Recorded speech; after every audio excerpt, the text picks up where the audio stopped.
इस सानहे के ऊपर उन्होंने बलीग भाई को फ़ोन किया। अभी ये जाए हादसा पे पहुँचे नहीं थे, लेकिन मियाँ साहब ने फ़ोन किया और वो उसके फ़ोन के बाद वो और ज़्यादा रंजीदा हो गए। उन्होंने कहा बलीग रो रहा था, मुझसे बर्दाश्त नहीं हुआ।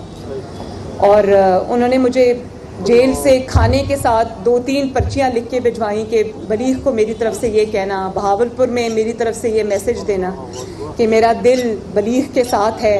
मेरा दिल जो है वो इस चीज़ पे बहुत गमज़दा है, अफसरदा है। अल्लाह ताला दरजात बुलंद फरमाए जो दुनिया से चले गए हैं।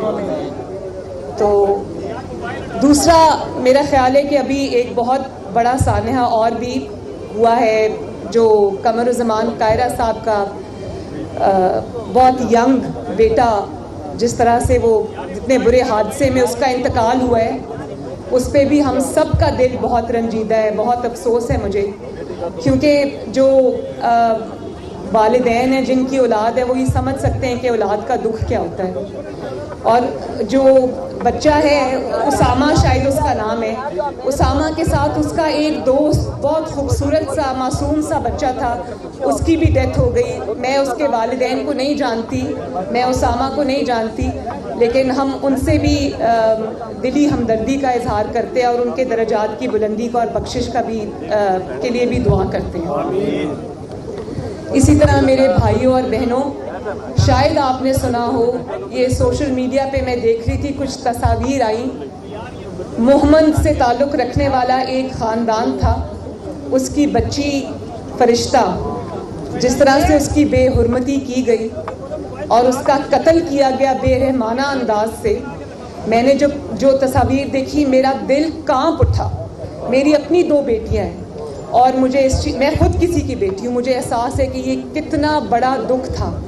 और आप ये देखो, इस्लामाबाद में उसका वालिद कोई मजदूरी करता है या काम करता है, मैं नहीं जानती वो कौन लोग हैं, मगर जब वो बच्ची दरिंदगी का निशाना बनी, उसके बाद कोई हस्पताल उसकी जो पोस्टमार्टम करने को तैयार नहीं था, किसी थाने ने उसकी रिपोर्ट दर्ज नहीं की।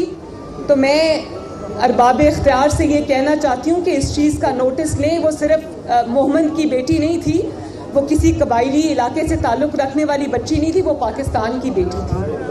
और जो लोग बेटियों वाले हैं वो इस चीज़ का एहसास करते हैं। और मैं अपने जो मोहम्मद कबाइल के जितने भी बहन भाई हैं, उनसे मैं हमदर्दी का भी इजहार करती हूँ और मैं उनके साथ इस दुख की घड़ी में खड़ी हूँ। और इंशाअल्लाह ताला हम उसके लिए, फरिश्ता के लिए आवाज़ भी उठाएंगे। अल्लाह ताला उसके माँ बाप को भी सब्र अता फरमाए। और ये तो मेरे भाइयों बहनों, ये वो वाले सानहात हैं जो दीबी हैं, जिनका ताल्लुक़ एक ख़ानदान से है। लेकिन एक सानहा पाकिस्तान के साथ ऐसा भी हुआ है जिससे 22 करोड़ अवाम चक्की में पिस गए हैं। ये हुकूमत जो आई है, ना लायकों की ना अहलों की, ये भी गरीब अवाम के लिए किसी सानहे से कम नहीं है।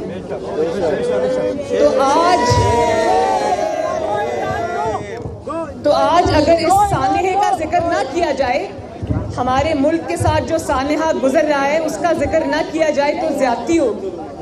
मुझे बताएं, मेरे बहन भाई यहाँ पर खड़े हैं, रोज सुबह जब उठते हैं तो क्या खबर सुनते हैं?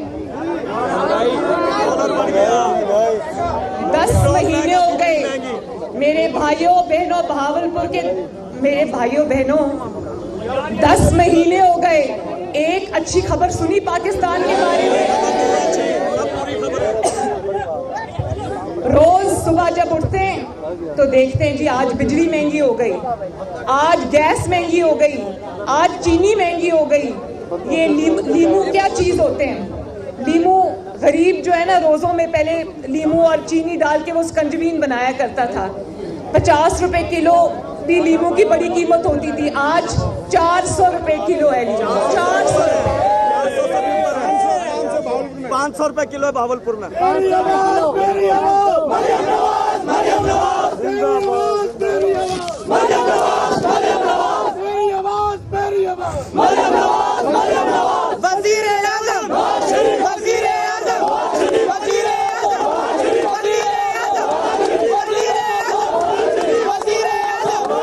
मोदी